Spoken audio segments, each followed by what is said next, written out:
नहीं, देखिए जहानाबाद लोकसभा में उनका घर है, अब अत्रि विधानसभा में पड़ता है। वहाँ के वो मूल निवासी थे। अब आज के डेट में हमको नहीं लगता है कि एक आध कट्ठा जमीन बचा हुआ होगा बेचने के लिए, तो हम नहीं जानते हैं, कुछ विवाद के चलते, अन्यथा उन्होंने इंच इंच जमीन अपने यहाँ बेच दी है। लेकिन जहाँ तक जहानाबाद के निवासी होने के वो दावा करते हैं, तो खुद अपने भतीजे का सूद उन्होंने नहीं लिया। उनके चचेरे भाई थे आलोक चौधरी जी, कुंजन चौधरी जी, उनके बेटे हुए आलोक चौधरी, कुंजन चौधरी जी का देहांत हो गया और उसके बाद वो शिक्षक थे, उनके लिए अनुकंपा पर नौकरी के लिए दर बदर ठोकर खा रहे हैं 12 साल से आलोक चौधरी, लेकिन उसका भी सूद आज तक वो लिए नहीं। कहाँ के निवासी हैं, कैसे निवासी हैं, क्या सोच है, कुछ समझ में ही नहीं। क्या उनके मन में चल रहा है कि आखिर आप ही दोनों को टारगेट कर रहे हैं और किसी का नाम नहीं ले रहे हैं? देखिए, अब उनके मन की बात को तो मैं नहीं जानता, फिर भी एक अंदाज, लेकिन नहीं, अब मुझे लगता है कि कहीं कोई पीड़ा रही होगी, जैसे जानते अनजानते में लोगों से होता है, तो कहीं पीड़ा रही होगी। लेकिन जहाँ तक मुझे याद है, कोई पीड़ा वाली बात नहीं है। उनके परिवार से भी हमारे अच्छे संबंध रहे हैं, उनके पिताजी से हमारे पिताजी के अच्छे संबंध रहे हैं, लेकिन मुझे लगता है कि कोई ना कोई राजनीतिक षड्यंत्र है जिसको वो करना चाह रहे हैं, लेकिन इसमें वो सफल नहीं है। बहुत लोग कह रहे हैं कि ये नीतीश कुमार के द्वारा भी करवाया जा रहा है। देखिए, पार्टी ने अपना लाइन स्पष्ट किया है और पार्टी का लाइन इसमें साफ है कि इनके सारे बयान को पार्टी ने उठा के मरीन ड्राइव के निकट गंगा जी में डाल दिया है। तो नीतीश कुमार के बिना हमारी पार्टी में पार्टी का लाइन तय नहीं होता है। हमारे सर्वमान्य नेता नीतीश कुमार हैं और उनके बिना पार्टी का लाइन तय नहीं होता। तो क्या एक दलित का बड़ा नेता बनने की चाहत है इनके मन में? अभी मैंने कहा कि अब चाहत तो मैं नहीं मान सकता है, किसी भी इनकी चाहत के बारे में तो मैं बात नहीं कर सकता, लेकिन जहाँ तक नेता बनने की बात है, तो नेता काम करके बनता है, नेता लोगों की बात समझ के बनता है। झूठ और अनर्गल बयानबाजी से कोई नेता नहीं बनता है। ये तो कह रहे हैं कि शंकराचार्य है जगदीश शर्मा, तो उनके ऊपर हम कटाक्ष किए तो जहानाबाद के भूमिहारों पर कटाक्ष हो गया। देखिए, अब उनको तो हम देखते हैं कि मोटा मोटा सिकड़ी और शंकर जी का पूजा पाठ करते हैं, तो हिंदू धर्म का इतना ज्ञान होना चाहिए कि ये बात बोलकर वो शंकराचार्य का अपमान कर रहे हैं। कम से कम हमारा अपमान करना है कीजिए, कम से कम हमारे समाज का और हमारे धर्म का अपमान मत कीजिए कि शंकराचार्य जिनकी पदवी हमारे धर्म में सबसे ऊपर है, उनसे कहाँ किसको कंपेयर कर रहे हैं। कम से कम बोली में अपनी सही बात को लाइए। अब आप बोलने के क्रम में इतना बोल दे रहे हैं कि कहाँ किसको क्या बोलना समझ ही नहीं है।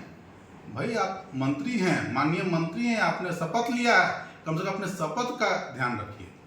जहानाबाद के अशोक चौधरी प्रभारी मंत्री हैं और यहाँ के नरसंहारों की चर्चा जो है खुले मंच से वो कर रहे थे, आप इसको किस रूप में लेते हैं?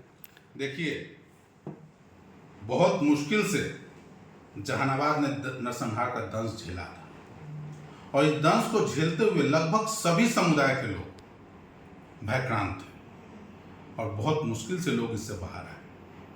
और जिस समय नरसंहार का दंश चल रहा था, तो अशोक चौधरी जी थे कहाँ? कम से कम उनको उस पीरियड में अपने आप को देख लेना चाहिए, वो थे कहाँ वो जहानाबाद के लोग के साथ खड़े थे। और जहाँ तक नरसंहार के दौर की बात है, तो जाके ये भी पता कर लें, जहाँ कहीं और नहीं पता हो तो अपने गांव में पता कर लें कि उस पूरे दौर में एकमात्र घोसी विधानसभा था जहाँ सुख और शांति थी। तो इन चीज़ों को पढ़ेंगे, जानेंगे, सिर्फ बोलने से नहीं ना हो जाएगा।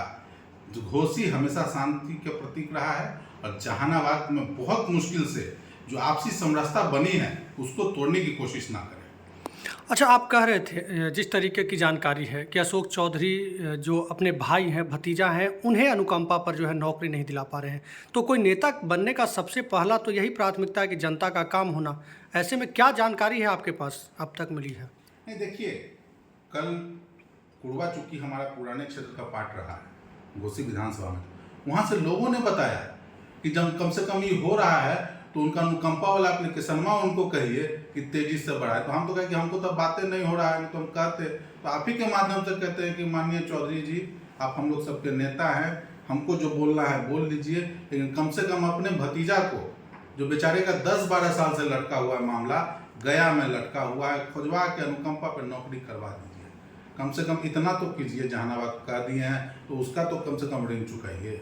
ये दो सवाल अभी आपसे करेंगे। पहला सवाल कि कितना बड़ा नुकसान होगा इस बयान से एनडीए को? दूसरा सवाल कि उन्होंने कहा कि अब इन लोगों को जदयू से कोई भी लाभ नहीं होने देंगे। देखिए, जहाँ तक नुकसान की बात है तो नुकसान तो एनडीए को नहीं, भाजपा को भी होगा और पूरे एनडीए को इसका नुकसान होने जा रहा है। और नुकसान का अगर ये लोग भरपाई, अगर अशोक चौधरी जी नहीं अगर माफ़ी मांगते हैं, हमसे नहीं माफ़ी मांगने की आवश्यकता है, माफ़ी समाज से मांगे, क्योंकि उन्होंने बोला है समाज से माफ़ी मांगे, समाज फिर निर्णय करेगा, जो करना होगा करेगा। और जहाँ तक बात जो हमारे ऊपर है तो हमारी चिंता वो ना करें। उन्होंने कहा है कि जदयू से अब कोई भी लाभ नहीं होने देंगे। हमारी चिंता वो ना करें। अशोक चौधरी जी कम से कम जाके हम लोग का भी इतिहास पढ़ लीजिएगा।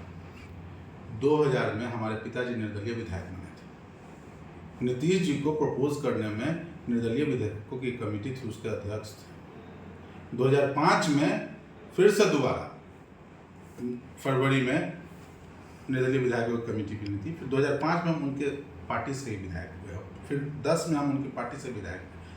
तो हम क्या करेंगे, माननीय मुख्यमंत्री क्या करेंगे, इसकी चिंता आप मत कीजिए। आप अपनी चिंता कीजिए, अपनी चिंता और अपने गोपनीयता का जो शपथ लिया है, अपने पद और गोपनीयता का, उसका चिंता कीजिए, दूसरे की चिंता छोड़ दीजिए। राहुल जी, आप लोग लगातार कह रहे हैं कि जहानाबाद के लोग कुर्ता पजामा फाड़ देते अगर चुनाव में आते तो। अशोक चौधरी तो पूछ रहे हैं कि मेरा कहाँ कोई कुर्ता पजामा फाड़ दिया। देखिए, जहानाबाद के सभी जातियों का एक संस्कार है, हम बाहरी व्यक्ति को अपना अतिथि मानते हैं। बाहरी के साथ हम कोई सिका गलवा नहीं करते हैं, अपनों के साथ करते हैं। जो शिकायत होगी अपनों के साथ करते हैं। तो हम अगर आते तो अपनी शिकायत में लोग ये काम करते, और वो उनके साथ लोग क्या कर सकते थे, वो थे क्या कि उनके साथ कोई शिकायत करता। वो तो झोला लेके आए थे, उनको लग रहा था कि यहाँ के लोगों को हम पैसा, नोट, रोड बांट देंगे, ठेका 20 गुद्दे देंगे, तो आपसे शिकायत लोग नहीं ना करेगा, इसलिए आपका कुर्ता नहीं फटा। शिकायत आपसे करता, शिकायत अपनों से की जाती है, गैरों से नहीं।